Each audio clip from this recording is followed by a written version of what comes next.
Hello everyone, good morning. আমার নতুন একটা ভিডিওতে সকলকে স্বাগত। আজ মা বানাচ্ছে বেলের শরবত। বেল খুবই উপকারী একটা ফল। বেলের মধ্যে রয়েছে প্রচুর পরিমাণে vitamin A, vitamin C, calcium, phosphorus ও পটাশিয়ামের মতো নানান উপাদান। এছাড়াও বেলে নানান গুণাগুণ রয়েছে। বেলের শরবত বানানোর জন্য নেওয়া হয়েছে দুটো পাকা বেল। এবার বেলটাকে ভেঙে নিচ্ছে। বেল যেহেতু শক্ত একটা ফল, তাই ভারী কোনো কিছুর সাহায্যে বেলটা অবশ্যই ভেঙে নিতে হবে। বেলটা তো ভাঙা হয়ে গেছে, নিয়ে নিয়েছে একটা বোল। এবার একটা চামচের সাহায্যে বেলের শাঁসটা বের করে নিচ্ছে। আর দেখো, এই বেলের রংটা দেখেই কিন্তু বোঝা যাচ্ছে এই বেলটা খুবই ভালো।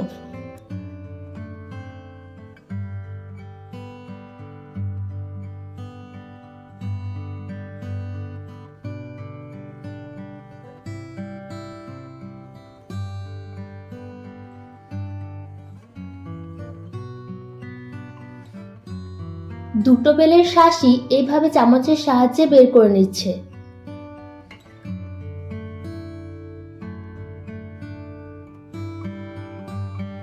বেলের শাঁস বের করে নেওয়ার পর এটাকে খুব ভালো করে মেখে নিতে হবে। এটা কিন্তু হাতে মেখেই শরবত বানাতে হবে, কারণ বেলের মধ্যে তো প্রচুর বীজ আছে, সেই বীজগুলো সঠিকভাবে বের করা যাবে না, আর বীজগুলো খাওয়াও যায় না। দিয়ে দিচ্ছে জল। এবার এটাকে মেখে নিতে হবে। অল্প অল্প ঠান্ডা জল দিয়ে মেখে নিচ্ছে, যাতে বীজগুলো সহজেই বেরিয়ে যায়। আর শরবতের মধ্যে যদি বীজ থাকে তাহলে শরবতটা খেতেও ভালো লাগে না। বেলের শাঁসটাকে জল দিয়ে মেখে সফট করা হয়ে গেছে। এবার এর মধ্যে থাকা বীজগুলোকে নিয়ে এভাবে হাত দিয়ে চিপে তুলে ফেলে দেবে। সমস্ত বীজগুলোকে এভাবে আলাদা করে ফেলে দিতে হবে।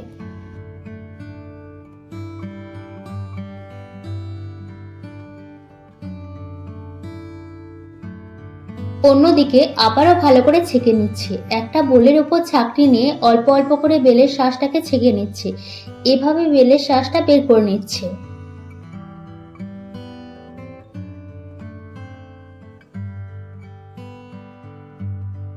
বেলের শরবত বানানোর জন্য নেওয়া হয়েছে দুধ আর চিনি। এবার এর মধ্যে দিয়ে দিচ্ছে চিনি। চিনি দিয়ে খুব ভালো করে মিশিয়ে নিচ্ছে।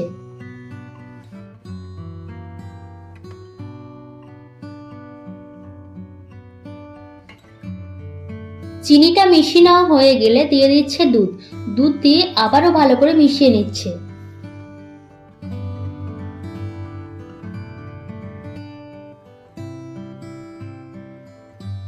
বেলের শরবতে দুধ দিলে শরবতের স্বাদ দ্বিগুণ হয়ে যায়। এভাবেই খুব সহজেই তৈরি হয়ে গেল বেলের শরবত।